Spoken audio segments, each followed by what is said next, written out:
Welcome, welcome all. We are live. We are live. Johnny Five is alive. As you can see, I got my prison mic. I'm repping the set from the office.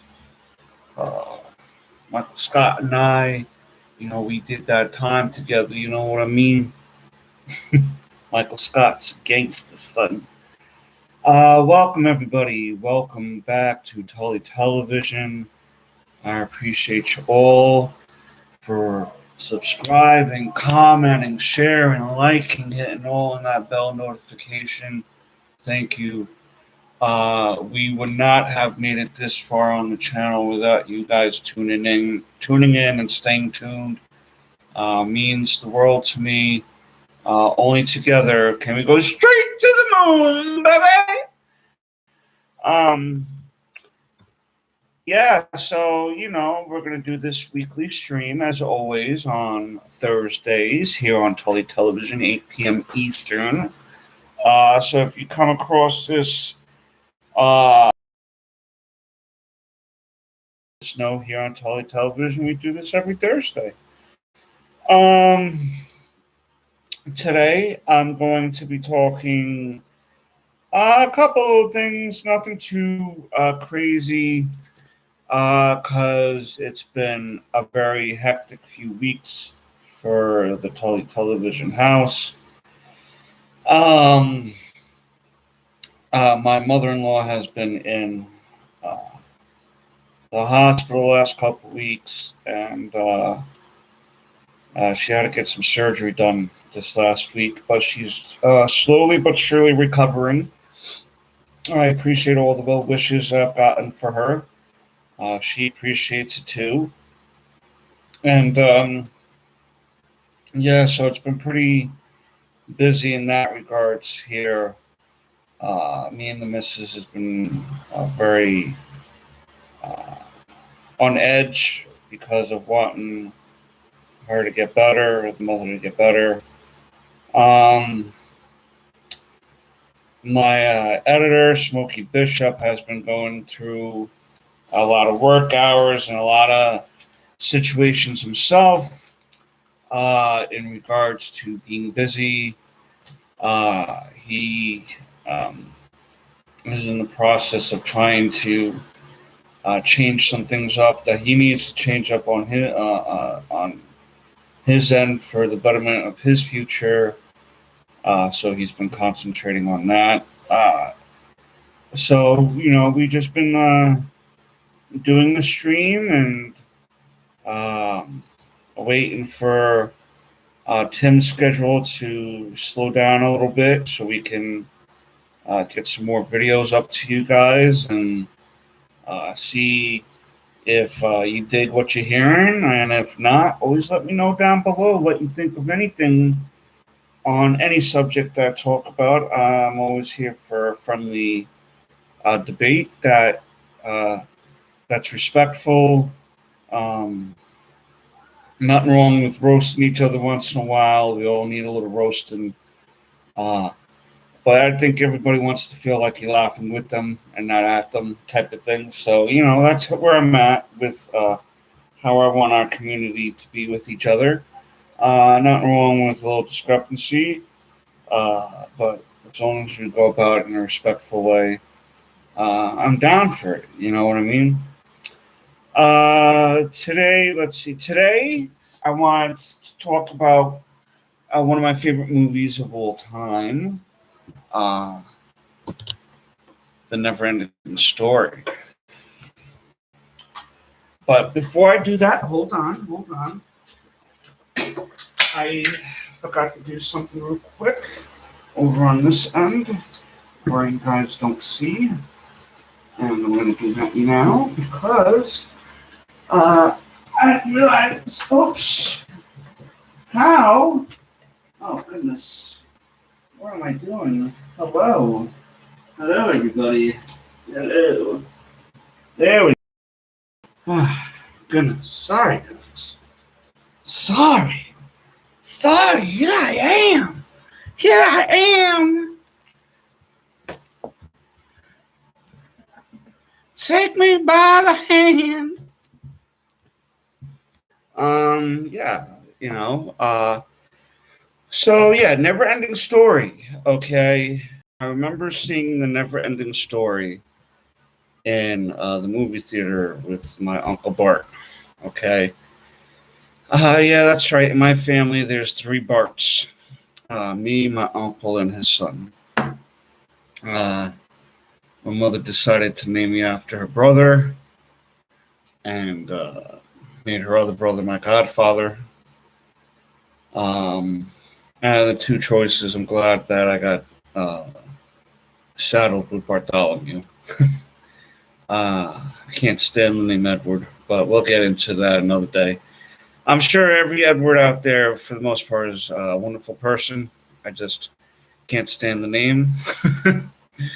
um, for various reasons I'm not going to get into here, but I digress. So I watched The Neverending Story with my Uncle Bart in the movie theater, and I remember how this was the first movie I actually cried at because of poor not Falcor, Atreyu and his horse. You know, his horse wound up dying in the swamp of sadness, and it was pretty wild to see such a dark moment in a kids movie. And I've always, as I've gotten older, I loved the fact of that some children's stories and some children's books and movies and shows and stuff do have a little bit of a dark theme to it. You know, I'm not saying like Paw Patrol needs to deal with drug addiction, you know, like or um, you know, Gullah Gullah Island back in the day. You know, it would have been weird seeing them talk about the housing crisis or whatever. There's homeless people out there. Um, you know, it's all putting, but like, I think that like at the age range of what the never-ending story was supposed to be aiming at, I think that's the perfect time to start. Like about 10, to start introducing some darker themes because you know you want to make sure that um, children can understand these concepts for when they get older, uh, or when they happen to them when they're children. You know, and death is one of them. You know, I mean, we're all gonna deal with death. We're all gonna see some sort of violence in our lifetime. We're all gonna have a fight in middle school, or high school, or something, elementary school, a fist fight. I think mostly everyone deals with these things, and dealing with them for the first time can be scary and upsetting. Um, so I'm glad that you know there's movies out there like Neverending Story and such that can deal with these things and these themes, and you know teach children. And you know it's silly to when you look at movies and you get attached to these imaginary characters, and it brings out genuine emotion. It brings out I love movies that can bring out a genuine emotion out of you, whether it's tears or a belly laugh or anger towards a character. That's I feel like any piece of art that can make you feel any emotion is a good piece of art, even if it's not what the intended. Like if I make a comedy movie and people um, take it as a serious movie, then all right. I mean, as long as you still consider the movie good, I did a good job. You know what I mean? Or if I made a romance movie and people took it as comedy, I'd be like, all right, well, romance is a comedy sometimes, a tragic comedy. Um, But yeah, for those of you who are unaware, the Neverending Story is about a boy, Sebastian, who gets bullied and comes across a bookstore. And as the book attendant gets distracted, Sebastian finds this book that brings him basically into a magical place. And it becomes very real to him and very real for the audience that is watching. We meet characters like the Rock Eater. We meet characters like Falcor, the Luck Dragon, Atreyu, the Princess with No Name. Um, all these characters, um, and bring a little something for you to remember them by. There was a Never Ending Story 2. That was not worth the watch, really. I remember that even as a kid when I watched this. It's not the same feel, so to speak, as the first one. When I look at sequels, I'm not expecting beat for beat thing, but I'm expecting some themes that were in the first one to be touched on the second one, and some of these stories to be continued. And also growth of the character, but sometimes sequels don't really do that. Sometimes it becomes flanderized, so to speak, as the law of diminishing returns. The more you go back to a character and it's really not progressing well, um, very rarely can you take a character and go so many years without before it becomes stale a little bit. Um, like for me, uh, the Fast and the Furious franchise became stale for me after like the third or fourth one, and I didn't really bother keeping up with it. But some love it still to this day. And it's up to 9. It's up to movie 9, movie 10 actually, because there was a Hobbs and Shaw movie. So 10 movies in the Fast and the Furious franchise. 7 movies in the Harry Potter, 9 movies in Star Wars. Um, I have to look up to see which franchise has the most movies to its credit, because there's a lot of westerns back in the day that was a lot of movies too, and they didn't really consider it. I don't know if they used the word franchise for it, but um, it is what it is. So, but basically, Sebastian reads the story on how there's a great nothingness coming across the land, destroying everything. And it's a representation of the nothingness that goes on within yourself. Because in his character's perspective, his mother had recently died, and his father is a very unemotional man. And it's crazy to see how back then, like how mental health was not really taken seriously. Because I mean, here's a kid. His mother died, and you expected him to kind of get back on track with life, and it's like sometimes adults cannot get back on track with life after death, and you're expecting this fifth grader or whatever he was, sixth grader or fourth grader, whatever age he was at the time, uh, old enough to have a personality, and old enough to know that he misses his mother, and his father is not really there for him, and he gets bullied and thrown into dumpsters and shit. So it's uh, really lonely life for Sebastian. The type of life that would maybe, if continued, would make him maybe self harm or uh, take harm out on others, because eventually these type of scenarios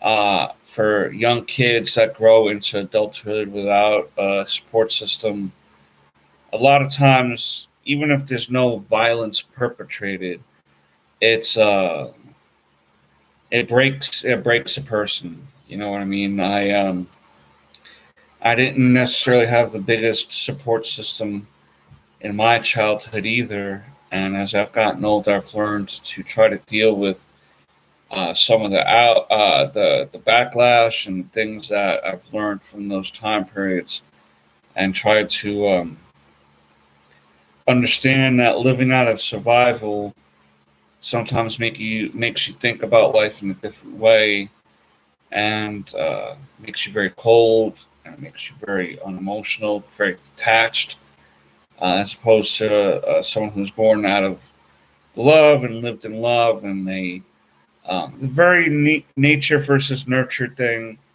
Um, but I was lucky enough, even though I was going through a lot of things, uh, I was able to hold back a lot of the anger that I had in ways. Um, I never really uh, went out intentionally looking to hurt people in a violent way or anything like that. I A lot of my was self harm. You know what I mean? Whether it be drinking too much or doing certain things to my body, not showing my body respect. You know what I mean? And so um, I think that's why I felt a close connection to this movie. Not that my mother died, but I grew up knowing who my father was, but him really not being involved too much because he was married. He was 20 years older than my mother. She was 16. He was like 36. So there was a lot of damage already done in certain regards before I was even born. Because normally 16-year-olds don't go looking for 40-year-old men to be with. Take that as you will. I love my mother very much, but she had come from a broken home, uh, not a good background herself, which made me not come from a good background. And it was kind of a cycle, but progressively, uh, each generation's hopes to get better. And I'm hoping that my lessons to my son will teach him how to avoid certain things that I didn't avoid as an adult. Um, but eventually, Sebastian helps fight off the great nothingness by giving the princess a name, and the name of the princess was his mother's name. And I thought that was very cute and tender, and um, I still hold the never-ending story very close to my heart today. Uh, I'll listen. Hey, what up, brother, man? What's going on, Fernando? You ready for SummerSlam? Hogan, when you meet the Ultimate Warrior, we are going to get crazy. um, yeah, SummerSlam is this weekend. But yeah, never-ending story. Great sound, great theme song, great movie. If you've never watched it, watch it with your kid. It's a great movie. Um, so what's going on, Fernando? Who do I think is going to win in SummerSlam? Oh man, I think to tell you the truth, I think SummerSlam was the first pay-per-view that convinced my mother to buy, and these things were like $50, $60 at the time. Now you can just pop on the Peacock app for $5, and you get to watch a fucking pay per view that people used to charge $60, get charged $60 for. But anyway, I forget what SummerSlam it was. I think it was the SummerSlam.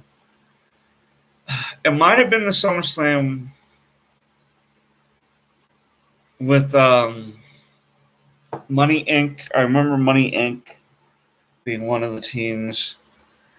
I forget who I have to research it, man. SummerSlam. I just remember SummerSlam being my one of my first pay-per-views watching as a kid.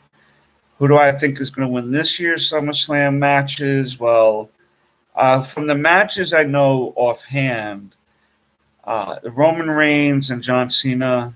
I think Roman Reigns is going to win that, obviously, because John Cena's just back to kind of do promotion for the Suicide Squad and help Roman get over. I don't really see John Cena walking out with the title at this point in the storyline with Roman Reigns. So I think Roman Reigns is going to win that one. And then we have Goldberg. Right, I was trying to remember who Goldberg was facing. Goldberg versus Lashley. I'm really hoping Bobby Lashley wins that one because, to be honest with you, I mean, I like Goldberg. Okay, he seems like a nice guy for the most part. He does seem kind of like a meathead back in the day, but I think he's kind of gotten what wrestling's about a little bit more in recent years. But not really. But I'm hoping Lashley wins that match because if you really look at it, Goldberg is 50 something, almost 60. Okay, and believe me, he's in phenomenal shape. You know what I mean? No doubt about it. But Bobby Lashley is younger, quicker, I believe stronger, and uh, I think even in a real fight, Bobby Lashley would have Goldberg dead to rights. I mean, that man looks like the epitome of human perfection. You know what I mean? Bobby Lashley. So I think Bobby Lashley is going to win that one. As far as like the triple threat women's title match for Raw with Charlotte and Rhea Ripley and what's her name? The superhero girl, Nikki, Nikki, Nikki Cross and Rhea Ripley and Charlotte are fighting for the women's title. I think that's it, and I'm kind of hoping Rhea Ripley wins that one. To be honest with you, I like Charlotte Flair. I love her. I think she's the best, but I think it's kind of time for Rhea Ripley's to go. Her Lesnar might interfere and beat that. You know, Lesnar might show up this weekend. He might to kind of stretch that out a little bit more because him and Lashley have been wanting to kind of do something with each other. And I think that would be a better face-off than Lashley Goldberg, to be honest with you.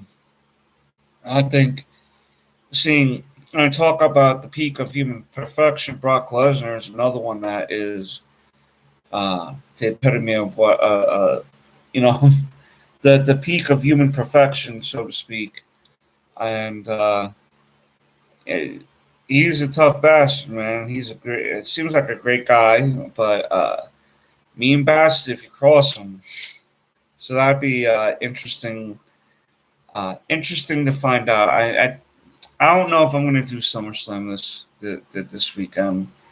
I might just catch up on it after it's done through the dirt sheets, as they call it. Yeah, because there's certain things that came up, and I don't know if I'm going to be able to really order it this time. But I'm definitely interested in knowing what the results are going to be. Yeah, Rhea Ripley in the triple threat. I think that's I'm hoping for that. I was hearing that Sasha Banks and Bianca Belair might be canceled. But that's a tough one for me. Bianca Belair and Sasha Banks. I like them both equally. They're both fantastic. I think that they are definitely the future of the women's division with Bayley and Carmella and stuff. But I think Bianca Belair might win that one. I know, and then there's a tag team title match with the Usos, I think, and the Mysterios. I think the Usos are going to win that one. Uh, Financial dispute. Yeah, Brock wants that cheddar. You know what I mean? I can't blame him if you're that size, right? And you're a former UFC champion, you're a former WWF champion, WWE champion. Um, people know who Brock Lesnar is.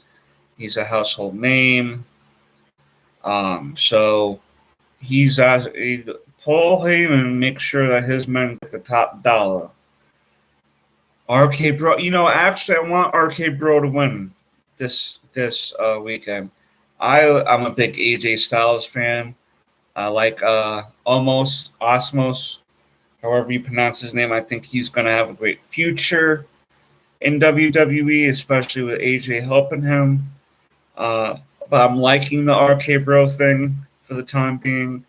I don't know if I have love for my fellow pothead and Riddle, but and I love Randy Orton. Randy Orton is I have many favorite wrestlers, but Randy Orton is my favorite. You know what I mean? So I'm hoping RK Bro wins that match, wins the titles, or at least wins the match. You know what I mean?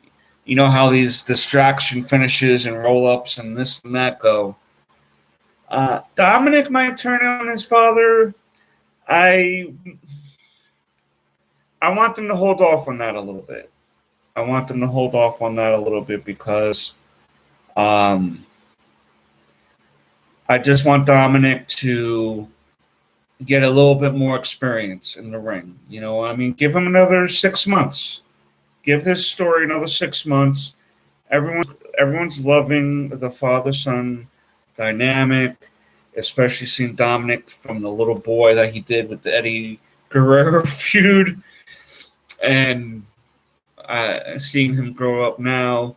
Um, I don't mind Dominic turning on Ray. I think that's a good storyline. I think that can really bring Dominic up a next level, especially with Ray guiding him along the storyline. You know what I mean?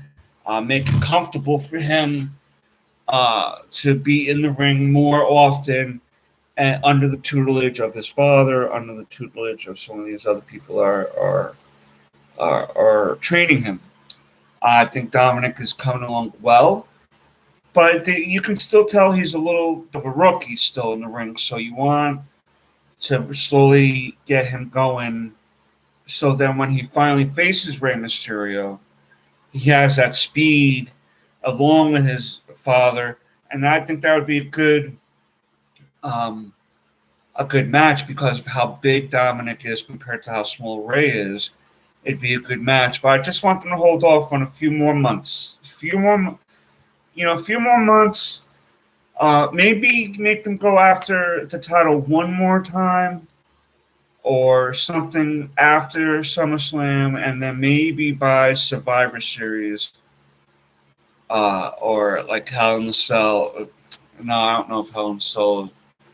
I don't know the pay-per-view schedules, but maybe near Survivor Series is when you can kind of start building that up a little bit. Maybe have them split up in October, because that's still 2 months away. It's a few more weeks of experience, and make that. You can make that last from November to January. You know what I mean? If you bring the family back in on it, because they were kind of doing that when the daughter was dating Buddy Murphy, which was a bad storyline because he was like in his 30s and she was like 19. And then he was involved in her father almost losing an eye. Like, but yeah, I'm glad they dropped all that. That was a very bad storyline with the Mysterios. But if you wait until October, November, then you can bring the family in and do a little family feud type of thing. With Dominic and Ray still going at one another. and the family's trying to make them come back together as father and son. And then by Royal Rumble, you kind of uh, do the big payoff match. And then maybe by WrestleMania, there's something that makes Dominic want to go save his father. Maybe Ray gets in a story where he's like getting beat down every time, and that brings Dominic back to, yeah, no, no, my dad, like that, like that. He just goes, my dad, my dad. But he comes back and saves his dad from saying getting beat up or something at WrestleMania or around WrestleMania time, and then they get back together to face off against the enemy at WrestleMania. I'm trying to think of what else they got on the bill there. I'm trying to think what else. But whatever the case may be, that's my thoughts on SummerSlam. I think the Mysterios are going to lose in that tag team match, but I think that if we're going to turn Dominic, we should wait a little while on that. Just a couple more months, and then Ray can help guide him more into these stories and stuff like that. Yeah, so that was that. I watched the What If Episode 2 show that was out on Disney Plus by Marvel, the animated show. What if Tasha... Okay. I know how to talk. You don't know how to talk. Okay. What if T'Challa became Star-Lord? And how it wound up being is Yondu, instead of going and looking for Peter Quill himself, he sent to Taserface and someone else to find him. And they ended up finding T'Challa instead, because T'Challa was like outside of the barrier of Wakanda, getting a spear that he threw. He got brought up in space. He becomes Star-Lord. And I'm gonna do a video on that tomorrow. My thoughts on episode 2, but just a general overview.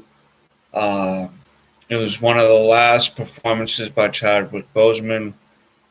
He did 4 episodes of this series, so there's still 3 more episodes for his last bit of work that he's done before he passed away a year ago.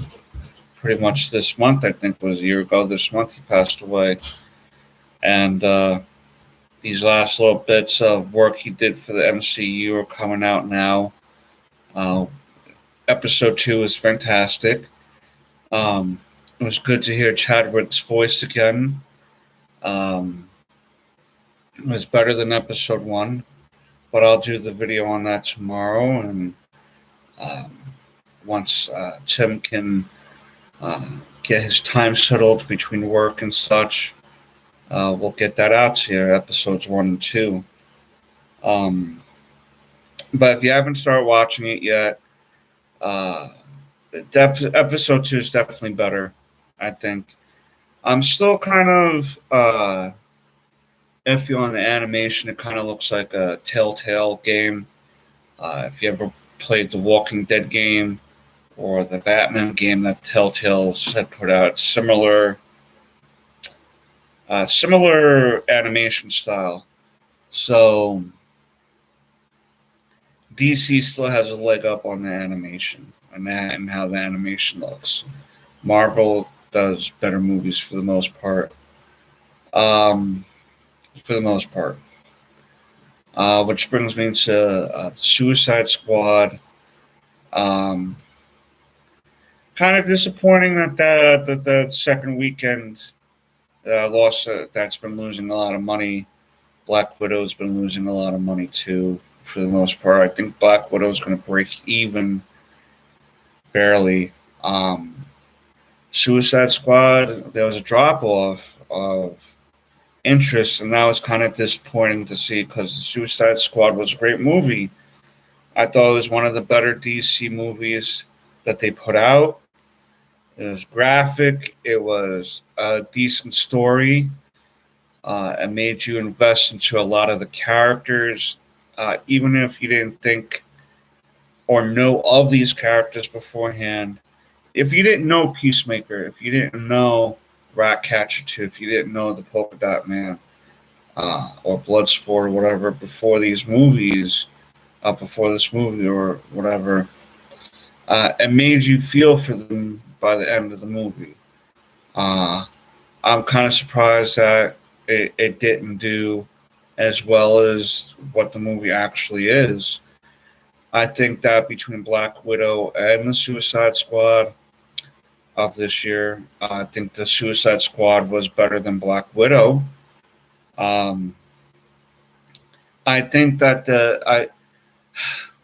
as much as I became excited uh, in the resurgence of comic book movies back in the day when Blade and the X-Men came out, and then I kind of realized that comic book movies can do something. Um,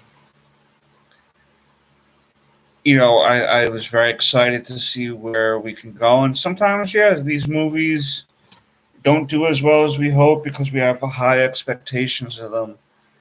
Some of the X-Men movies were a little like, oh my god, what is going on with this movie? This is horrible. And some X-Men movies were like, this is amazing. Every X-Men movie should be like this. You know what I mean? Like X2, uh, United. That was an excellent X. I think that's my favorite X-Men movie, X2. Um, the last Phoenix stories. The last Phoenix story. The Phoenix stories. The both of them they did was horrible. Um, Everyone by the end of that last X-Men movie seemed like they didn't even want to be there. Continuity errors all over the place for the X-Men movies. So, you know, a lot of heartache there. Some a lot of continuity errors or whatever if you want to think about Marvel movies too, like Black Widow. So many, not so many continuity errors, but some continuity errors that make the movie make no sense.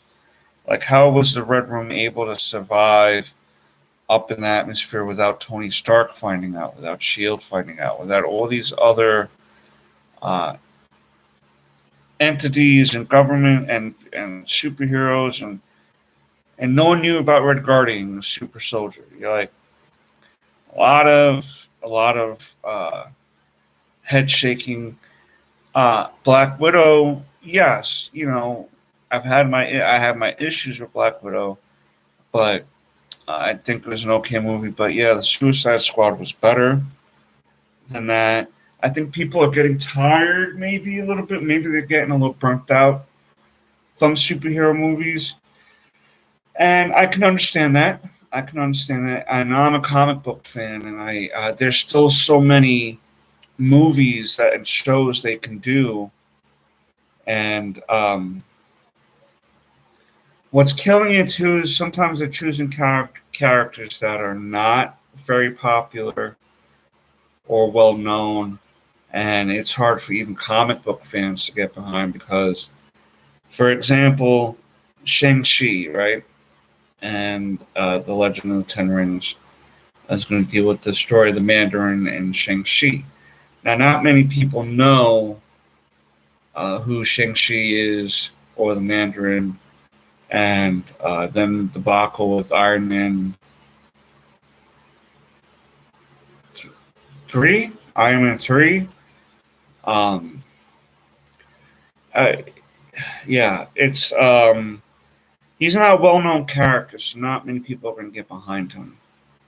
Now, if you were doing a Wolverine movie, I think a lot of people would get behind that. If you were doing another Incredible Hulk movie, people might get behind that. But I think what's happening is that people, the DC and Marvel, are dipping into the world of characters that most people may not know, and that's where maybe the burnout is coming from. Because now people are thinking they're choosing C and D level heroes and villains, and they didn't even really explore the A level guys. You know what I mean? Like, I don't know. I don't know. I'm excited for Shang-Chi because I knew who the character was, and I'm kind of a kung fu fan myself. Um, but I get that maybe not many people are into it. Not many people know who the Eternals are. I do know who the Eternals are, but I don't know much of their history even. So it's kind of like, um, you couldn't choose anyone else besides the Eternals. But we'll see how these movies turn out. We see how these movies turn out. I'm hoping that by the time Fantastic Four is made by Marvel or for the MCU, that comes back around to being good. I'm excited to see what they do with Blade. I hope that's just as graphic as the one with Wesley Snipes. I think a lot of people think that the X-Men movie were the ones that set off this superhero craze, and I like to kindly disagree. I think that Blade, starring Wesley Snipes, was the one to really start kicking off this hero boom in Hollywood. It was so well done. It was so well casted to the degree of Stephen Dorff did his thing, Wesley Snipes did his thing, Chris Christopherson did his thing. Um, I don't know the name of the nurse that was in the first one, but excellent all around. That's definitely a movie that's an 8 out of 10, 9 out of 10. The action sequences was what really put it over the top for me. Um, and then kind of becomes generic. These movies now, you know, I like to see a little bit more bone crunching, if you will. We're all those people that will rush to the Coliseum to watch people fight. But yeah. That's I think maybe people are getting a little tired of the superhero stuff. I don't know. I don't know. Um, Fernando, um, there's this show coming about wrestling, and it has the guy from Arrow in it. And I forget the name of the show, but I want to know if you heard about that show or not.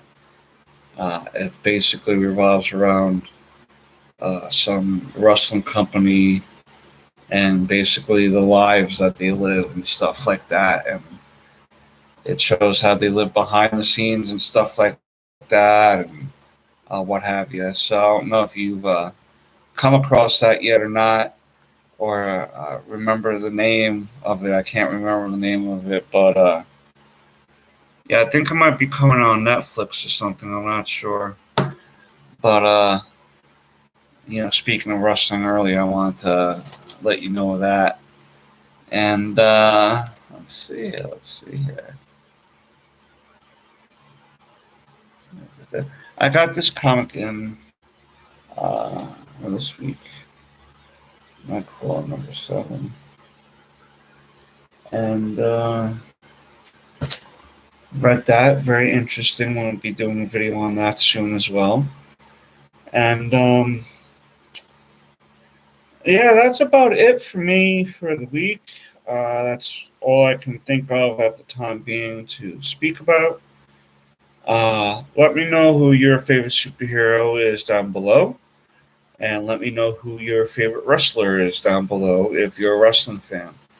I'd like to hear from you guys more often. And don't forget, this is our channel, guys. All right, any comments, like I said earlier, as long as they're respectful and friendly, even if you don't agree, That's fine. We don't all have to agree, but I want us to all get along for the most part, if we can.